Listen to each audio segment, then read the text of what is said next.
അശ്വതിയുടെ ഈ അധ്വാനത്തിന് പിന്തുണയുമായി അനിയത്തി രേവതിയും അമ്മ വിജയകുമാരിയും അമ്മൂമ്മയുമുണ്ട്.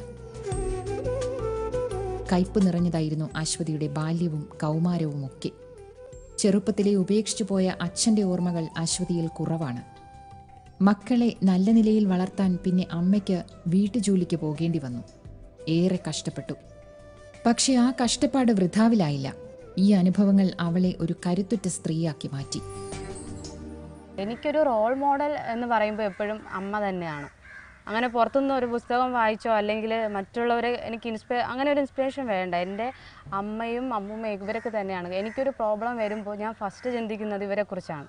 കാരണം ഇവരുടെ ലൈഫ് എപ്പോഴും ഒരു കളർഫുൾ ലൈഫ് ആയിരുന്നില്ല. എപ്പോഴും ഒരു ഒതുങ്ങിയ ഒരു നിറം മങ്ങിയ ഒരു ലോകത്ത് മക്കൾക്ക് വേണ്ടി കഷ്ടപ്പെട്ട് ജീവിക്കുന്ന ഒരു അവസ്ഥയിലാണ്. ഒരുപാട് വിഷമങ്ങൾ എൻ്റെ അമ്മ അനുഭവിച്ചിട്ടുണ്ട്.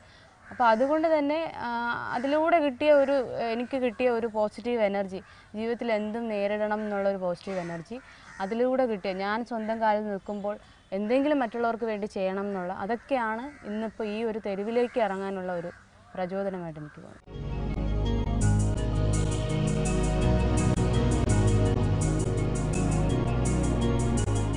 തെരുവിൽ നിന്നും അശ്വതിക്ക് പല അനുഭവങ്ങളും ഉണ്ടായിട്ടുണ്ട്. അതെല്ലാം അവൾക്ക് പുതിയ പാഠങ്ങളായിരുന്നു. വത്സലയമ്മയുടെയും മകൻ മണികണ്ഠൻ്റെയും കഥ അങ്ങനെയൊന്നായിരുന്നു. പൂജപ്പുര പാങ്ങോട് മിലിറ്ററി ക്യാമ്പിനടുത്ത് ഫുട്പാത്തിൽ നിന്നാണ് ഈ ഭക്ഷണ വിതരണത്തിനിടയിൽ അമ്മ എനിക്ക് കിട്ടുന്നത്. വളരെ അവശ്യ നിലയിൽ തെരുവിൽ കിടക്കുകയായിരുന്നു. 3 മക്കളും അച്ഛനും അമ്മയും ഉള്ള സന്തോഷ കുടുംബമായിരുന്നു. പെട്ടെന്നുള്ളൊരു ട്രാജഡിയിൽ മൂത്ത മകൾ ആത്മഹത്യ ചെയ്യുകയും പിന്നീട് ആ ഓരോ ഈ സംഭവങ്ങൾ ആ വീട്ടിലെ ദുരന്തത്തിലേക്ക് കൊണ്ടുചെന്ന് എത്തിക്കുകയായിരുന്നു. അങ്ങനെയാണ് ഈ അമ്മ തെരുവിലെത്തുന്നു, ഈ മകൻ മാനസിക രോഗിയായിട്ട്. ആ ഒരു കഥയാണ് അമ്മ എന്നോട് പറഞ്ഞത്. ആ അമ്മയുടെ വാക്ക് വിശ്വസിച്ച് ആദ്യം അമ്മയെ പോലീസിൻ്റെ സഹായത്തോടെ വൃദ്ധസദനത്തിലാക്കി.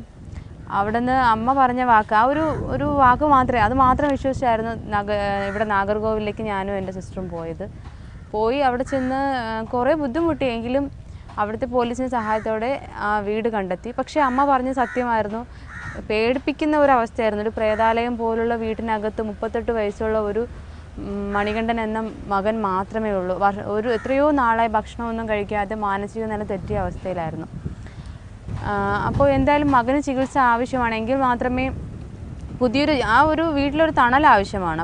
തെരുവിൽ കിടന്നപ്പോൾ ഉള്ള ഏറ്റവും വിഷമിപ്പിക്കുന്ന കാര്യം വെച്ചാൽ പലപ്പോഴും ആണുങ്ങൾ വന്നിട്ട് 50 രൂപ തരാം, അത് 60 വയസ്സായി വൃദ്ധയായി അമ്മയോട് ചോദിച്ചു എന്നീ അമ്മ. അതെന്നെ വളരെയധികം നമ്മുടെ സമൂഹത്തിലെ ഒരു വൃദ്ധർക്ക് പോലും അതെ വൃദ്ധർക്ക് പോലും ഒരു ഇതില്ല, സുരക്ഷയില്ല എന്നാണ് മനസ്സിലായത്. ഫേസ്ബുക്കിലൂടെയൊക്കെ ഞാൻ ആ അമ്മയുടെയും മകൻ്റെയും ദുരവസ്ഥ പ്രചരിപ്പിച്ചു, പത്രങ്ങളിലൂടെ പ്രചരിച്ചു. നല്ല മനസ്സുകാരെ ഒരുപാട് പേർ ഇവരെ സഹായിക്കാൻ മുന്നിലോട്ട് വന്നു. അങ്ങനെയാണ് തിരുവനന്തപുരത്തെ സ്വകാര്യ ആശുപത്രിയിൽ ഈ മകന് വേണ്ട എല്ലാ ചികിത്സാ സൗകര്യങ്ങളും ഏർപ്പാടാക്കി ഞങ്ങൾ നാളെ പോവുകയാണ്. വത്സല എന്ന ആ അമ്മയെയും മകനെയും കാണുവാനായി അശ്വതി നാഗർകോവിലേക്ക് പോവുകയാണ്. അവർക്ക് നല്ല ചികിത്സ കൊടുക്കാനും തിരുവനന്തപുരത്തേക്ക് കൂട്ടിക്കൊണ്ട് വരുവാനുമാണ് അശ്വതി പോകുന്നത്. സ്ത്രീയുടെ സംഘവും അശ്വതിയോടൊപ്പം ചേരുകയാണ്.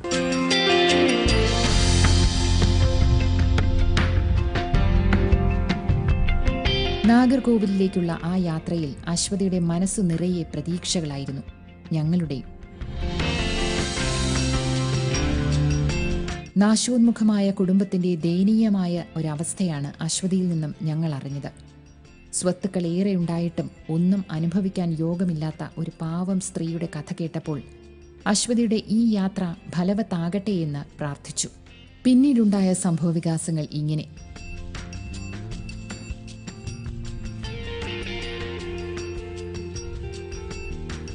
അമ്മയും മകനെയും കൂട്ടിക്കൊണ്ടുവരാൻ പോയ ഞങ്ങൾക്ക് കൃഷ്ണൻകോവിൽ തെരുവിലെ പഴയ 2 നില വീട് പൂട്ടിക്കിടക്കുന്ന കാഴ്ചയാണ് കാണാൻ കഴിഞ്ഞത്. പിന്നീടുള്ള പ്രതീക്ഷ മകനെ പാർപ്പിച്ചിരിക്കുന്ന മാനസികാരോഗ്യ കേന്ദ്രത്തിൽ അമ്മയും ഉണ്ടാകും എന്നായിരുന്നു. പ്രതീക്ഷ വെറുതെയായി.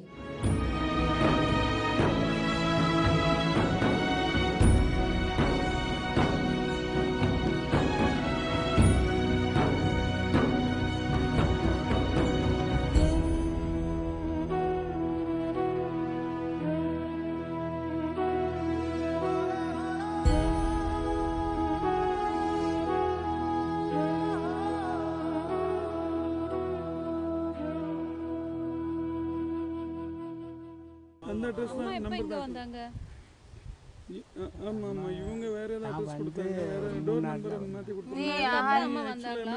அதுக்கு அப்புறம் எப்பவாவது அம்மா வந்தாங்க. அந்த நியூ நம்பர் போட்டு அந்த புத்திம் பிராக்கெட்ல அம்மா கொடுத்த நம்பர் இருக்குல அதையும் பண்ணி சாப்பாடு வாங்கிட்டியா அம்மையில? கையெழுத்து வாங்கியாச்சு. அம்மா பாவம் இல்ல, அந்த தூரத்துல எத்தனை இப்படி தூரத்துல வந்திருக்காங்க. இன்னைக்கு தான் இன்ஸ்பெக்டர் வாடகை கொடுக்கான்னு சொல்லி எனக்கு கோவத்துல வீடு வாடகை கொடுக்க. வீடு வாடகை கொடுக்கண்டா, நீ போயிட்டு திரும்பி வந்ததுக்கு அப்புறம் நீ அம்மா இந்த வீட்டு தானே சுகமா இருக்கு. உன்னோட ட்ரீட்மெண்ட் முடிஞ்சதுக்கு அப்புறம் உனக்கு திரும்பி இந்த வீட்டு தானே வரும்.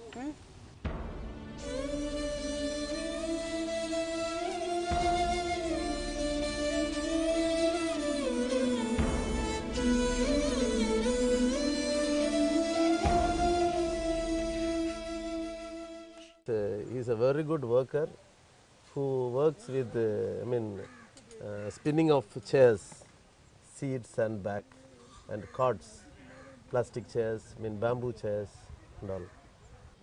Now, a few days back, the police from Krishnagopal police station, they rang up and asked for admission to one boy. Then when I went there, I saw Manigandan. Oh, this is yeah. This boy. I was shocked.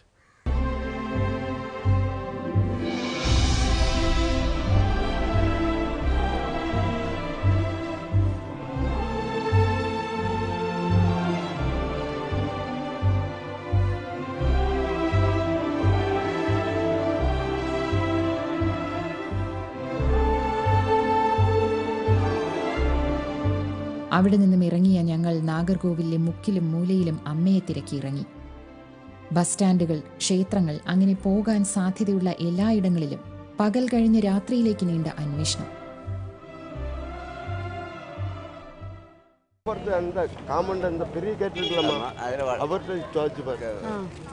അവർക്ക് தெரியாது.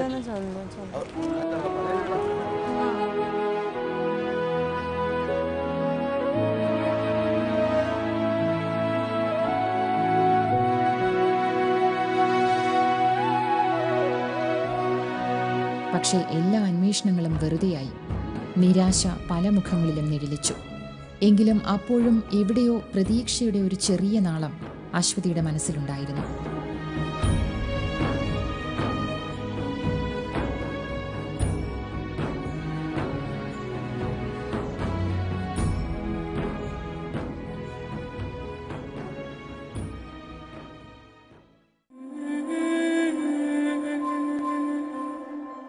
വളരെയേറെ പ്രതീക്ഷകളോടെയാണ് ഇന്നലെ ഞങ്ങൾ നാഗർകോവിലേക്ക് പോയത്. ആ അമ്മയെയും മകനെയും തിരുവനന്തപുരത്തേക്ക് കൂട്ടിക്കൊണ്ടുവന്ന് അവർക്ക് നല്ലൊരു ജീവിതം കൊടുക്കാമെന്ന പ്രതീക്ഷയിലായിരുന്നു അശ്വതിയും. പക്ഷേ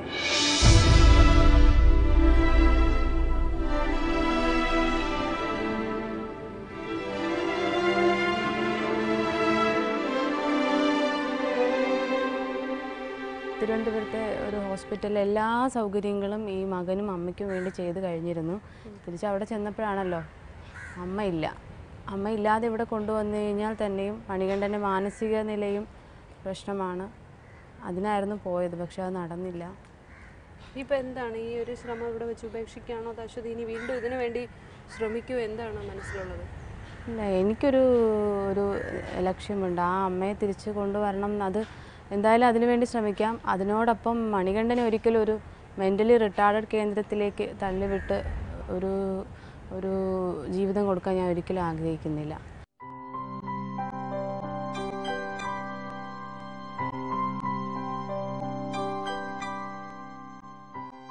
ആ യാത്ര വിഫലമായെങ്കിലും അശ്വതിയും അനിയത്തിയും അവരുടെ ശ്രമം ഉപേക്ഷിക്കാൻ ഒരുക്കമല്ല. ഭക്ഷണപ്പൊതി എത്തിച്ചു കൊടുക്കുന്നതോടെ തന്റെ ദൗത്യം തീർന്നുവെന്ന് ചിന്തിക്കാൻ കഴിയുന്നില്ല എന്നതിന് തെളിവാണ് ഈ നാഗർകോവിൽ യാത്രയും മറ്റും.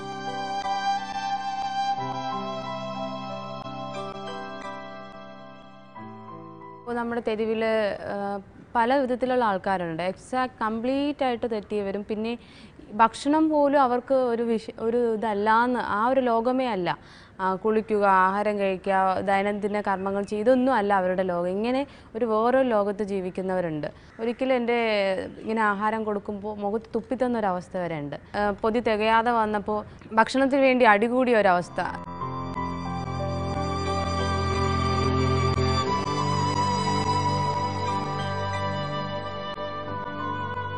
തെരുവിൽ നിന്നും ലഭിക്കുന്ന ഓരോ അനാഥനെയും സനാഥനാക്കാൻ, അവർക്ക് മഴയും വെയിലും കൊള്ളാതെ കഴിയാൻ എന്തൊക്കെ ചെയ്യാൻ കഴിയുമോ അതൊക്കെ ചെയ്യുകയാണ് ഈ പെൺകുട്ടി. അവരുടെ പുനരധിവാസം, കൃത്യമായ ചികിത്സ, ഭക്ഷണം എല്ലാം സ്വന്തം ചെലവിൽ നടത്തുകയാണ് അശ്വതി. മെഡിക്കൽ റെപ്രസെൻറ്റേറ്റീവായി ജോലി നോക്കുമ്പോൾ കിട്ടുന്ന വരുമാനത്തിന്റെ 3/4 പങ്കും ഇതിനായി മാറ്റുന്നു. തിരുവനന്തപുരം ലോ അക്കാഡമിയിൽ 3 വർഷത്തെ കോഴ്സ് ചെയ്യുന്നു ഇപ്പോൾ. 25-കാരിയായ അശ്വതിയുടെ സ്വപ്നങ്ങളിൽ തെരുവും അവിടുത്തെ പാവം മനുഷ്യരും മാത്രമാണ്.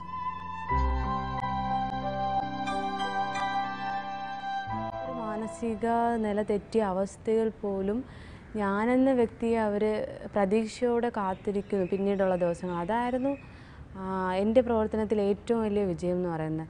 മാനസിക നില തെറ്റിയ ഒരു നേരത്തെ ആഹാരത്തിന് വേണ്ടി അശ്വതി എന്ന ഒരു വ്യക്തിയെ കാത്തിരിക്കുന്നു. ഇത് തന്നെയാണ് എൻ്റെ ഇതിന് ഏറ്റവും കൂടുതൽ എനിക്ക് എനർജി തരുന്നതും വീണ്ടും വീണ്ടും പ്രവർത്തിക്കാൻ എനിക്കുള്ള പ്രചോദനം. വേറെ ഒന്നുമല്ല, ഈ ഒരു ഇത് തന്നെയാണ്.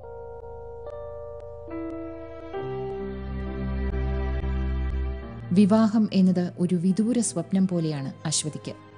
എന്തായാലും പരസ്പരം വെട്ടിപ്പരിക്കേൽപ്പിക്കുന്ന ഒരു തലമുറ ഇവിടെ അവസാനിക്കുന്നുവെന്ന് തോന്നുന്നു. ജാതിയും മതവും വർഗവും വർണ്ണവും നോക്കാതെ മനുഷ്യൻ എന്ന ഒറ്റ വികാരത്തിൽ പുതിയ തലമുറയിലെ ഈ പെൺകുട്ടി പ്രവർത്തിക്കുമ്പോൾ അത് അത്തരം ചിന്തകൾക്ക് ഒരു തുടക്കമാകുമെന്ന് പ്രതീക്ഷിക്കാം.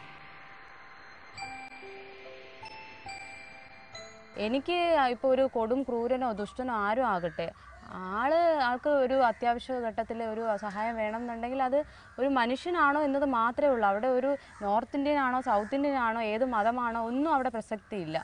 അയാൾക്ക് അപ്പം എന്താണ് ആവശ്യം അത് ചെയ്തു കൊടുക്കുക. അത് എൻ്റെ മനസ്സിൻ്റെ ഉള്ളിൽ നിന്ന് വരുന്നത്. അതിപ്പോൾ ഒരുപാട് പേര് ഉപദേശിച്ചെന്ന് പറഞ്ഞു ഒന്നും മാറാൻ പോകുന്നില്ല. ഇത് തന്നെയാണ് എൻ്റെ മനസ്സിൽ തോന്നുന്നത്. അത് തന്നെയാണ്, അത് തന്നെ ഇനി ചെയ്യുകയും ചെയ്യുന്നത്.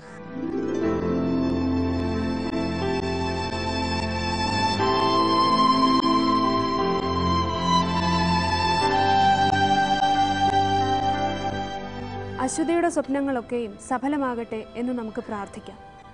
മനസ്സിൽ നന്മയുള്ള ഏതൊരാൾക്കും അതുതന്നെ ആശിക്കുകയും ചെയ്യും.